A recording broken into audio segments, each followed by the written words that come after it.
بسم الله الرحمن الرحيم۔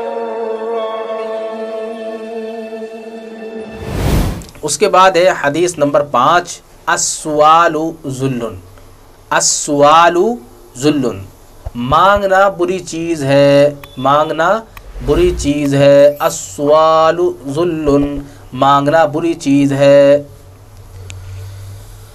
مطلب یہ ہے کہ اکثر بیشتر لوگ جن کو کام بھی آتا ہے، چلو کام بھی نہیں آتا، ان کی صحت اچھی ہے، اور پھر وہ عادت بنا لیتے ہیں مانگنے کی، دکانوں پر جاتے ہیں، گھر گھر گھومتے ہیں، یعنی مطلب یہ ہے کہ مانگنے کی عادت ان سے چھوٹتی نہیں ہے۔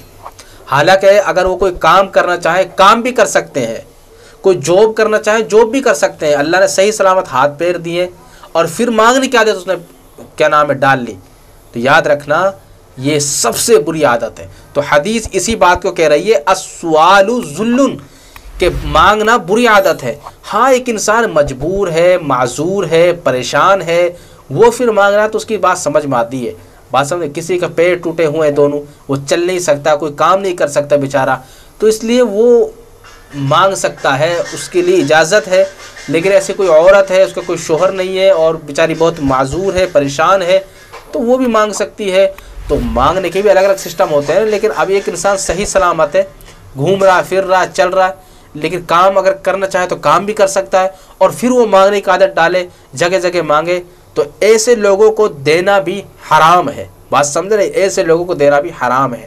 ہاں واقعی میں آپ دیکھ رہے یار، بہت سے لوگ ایسے ہوتے ہیں کہ ان کی دل کی بیماری ہوتی ہے، یا بہت ساری بیماریاں ہوتی ہیں، بیماری کو کوئی پتہ نہیں چلتا، لیکن ان سے کہو، اگر واقعی میں وہ بالکل سیریس میں کہہ رہا ہے یار میں فلاں ایسا ہوں، میری جگر کی بیماری ہے، دل کی بیماری ہے، اور میں اندر سے بہت پریشان ہوں، یہ وہ فلاں، اگر ایسی مجبوریاں آپ کے سامنے پیش کر رہا ہے، وہ الگ بات ہے، آپ اس کو دے دیجئے، ثواب ملے گا۔ لیکن جو آدمی صحیح سلامت ہے، آپ اس سے کہہ رہے ہیں کہ بھائی کماتے کیوں نہیں ہے، وہ آپ کے لیے الٹا جواب دے رہا، میں دینا ہے تو دو ورنہ مت دو، تو ایسے لوگوں کے لیے دینا جائز نہیں ہے۔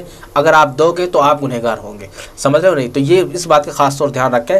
تو یہ حدیث آپ نے پڑھی ہے، حدیث نمبر 5، السؤال ذل۔ اس کے بعد ہے حدیث نمبر 6، الصبر ضیاء، الصبر ضیاء، صبر اجالا ہے، صبر اجالا ہے، صبر اجالا ہے۔ بات سمجھ رہے ہو؟ ایک انسان کسی کے لیے صبر کر رہا ہے، کوئی کام اس نے کیا اور اس کا نتیجہ آنے والا ہے تو وہ صبر کر رہا ہے، بات سمجھے، کسی نے اس کو پریشان کیا تو پھر بھی وہ صبر کر رہا ہے۔ تو صبر کرنا یہ صبر اجالا ہے، اس لیے کہتا ہے نا کہ صبر کا پھل جو ہوتا ہے وہ ملتا ہے، اور وہ صبر کا پھل جو ہوتا ہے وہ میٹھا بھی ہوتا ہے۔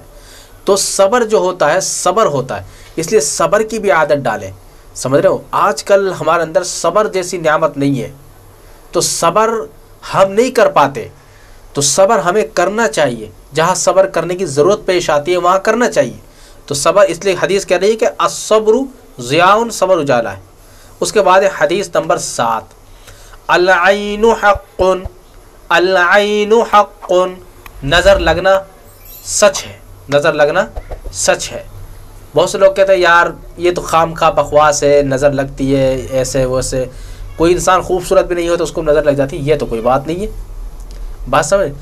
اس لیے حدیث نے بات صاف کر دی کہ بھئی نظر جو لگتی ہے وہ سچ ہے، اور نظر یہ کوئی ضرور نہیں ہے کہ نظر جاندار کے اندر لگ سکتی ہے، نظر بغیر جاندار کے لگ سکتی ہے، مکان کے اندر نظر لگ سکتی ہے، نظر تو پتھر کے بھی ٹکڑا کر دیتی ہے، میں آپ کو کیا بتاؤں، سمجھ رہے ہو؟ نظر پتھر کے بھی ٹکڑا کر دیتی ہے، تو اس لیے کہتا ہے کہ نظر لگ سکتی ہے۔ اب ایک شخص کہتا ہے کہ بھائی نظر کیسے لگ سکتی ہے، یعنی جو کالا انسان ہوتا ہے، خوبصورت بھی نہیں ہوتا، اس کو نظر کیسے لگ سکتی ہے؟ تو میں کہتا ہوں کہ بھائی جب بھینس کے نظر لگ سکتی ہے تو کالے انسان کو کیوں نہیں لگ سکتی؟ بھینس کتنی بھوری ہوتی ہے، بھائی بھینس کتنی گوری ہوتی ہے جو بھینس کی نظر لگ جاتی ہے، جب کالے انسان کی کیوں نہیں لگ سکتی؟ جب پتھر کی نظر لگ جاتی ہے تو انسان کی کیوں نہیں لگ سکتی؟ تو بھائی نظر حق ہے، سمجھ رہے ہو؟ تو یہ عقیدہ بھی ہمارا مضبوط ہو چکا ہے کہ حدیث نے جو بات بتائی کہ نظر لگنا حق ہے۔ اس کے بعد دیکھیے حدیث نمبر 8، افش السلام، افش السلام، سلام کو عام کرو، سلام کو عام کرو، بات سمجھے؟ مطلب یہ ہے کہ سلام کو عام کرو، یعنی ہر کسی سے سلام کرو، صرف عورتوں سے سلام نہ کرو۔ تو جیسے چلتے راستے میں چل رہے ہیں، کوئی شخص ملا، السلام علیکم، بات سمجھے؟ اب وہ جواب دے رہا نہیں دے رہا اس کو مت دیکھیے۔ اگر وہ جواب، دیکھو جواب دینا واجب ہے، اگر وہ جواب نہیں دے رہا ہے، آپ سلام کر رہے ہیں اور اس نے سلام، آپ کے سلام کو سن بھی لیا لیکن اس نے پھر پلٹ کر جواب نہیں دیا ہے، تو آپ اس میں گنہگار نہیں ہے۔ گنہگار وہ ہے جس نے آپ کو سلام کا جواب نہیں دیا، کیونکہ اس پر واجب ہو گیا تھا سلام کا جواب دینا، تو اس لیے آپ گنہگار نہیں ہیں۔ اسی طریقے سے آپ جا رہے ہیں، بچوں کو بھی سلام کرو، بچے اگر مل رہے بچوں کو بھی سلام کرو، تو ایک اس کے اندر ایک بچوں کی تربیت بھی ہوتی ہے، سمجھے؟ آپ کی عزت بھی بڑھتی ہے۔ تو اس لیے کہتے ہیں سلام عام کرنا چاہیے۔ لیکن ایک بات یاد رکھیں، بوڑھی جو عورتیں ہوتی ہیں ان کو بھی آپ سلام کر سکتے ہیں، جو آپ کی ماں کے بقدر ہے، آپ کی نانی دادی کے بقدر ہے، تو ایسی بوڑھی عورتوں کو بھی سلام کیا جا سکتا ہے۔ جوان لڑکی، جوان عورتوں کو سلام نہیں کیا جا سکتا، اس بات کا خاص طور سے دھیان رکھیں۔ تو اسلام اس کی اجازت نہیں دے گا، کیونکہ جب آپ جوان لڑکیوں کو سلام کریں گے، جوان بچیوں کو یعنی جوان عورتوں کو سلام کریں گے، تو اس سے فتنہ پھیلنے کا اندیشہ ہوتا ہے۔ اس لیے اسلام اجازت نہیں دیتا کہ جوان لڑکیوں کو، جوان عورتوں کو سلام کیا جائے، بلکہ سلام اگر کیا جائے تو بوڑھی عورتیں جو آپ کی ماں کے بقدر ہے اور اس طریقے سے آپ کی نانی دادی کے بقدر ہے، تو ایسی عورتوں کو سلام کیا جا سکتا ہے، ایسی بوڑھی عورتوں کو۔ بات سمجھ نہیں؟ جوان مردوں کو سلام کیجئے، جوان بڈھوں کو سلام کیجئے، اور اس طرح بچوں کو بھی سلام کیجئے، لیکن عورتوں، جوان عورتوں کو، جوان لڑکیوں کو سلام نہ کیجئے۔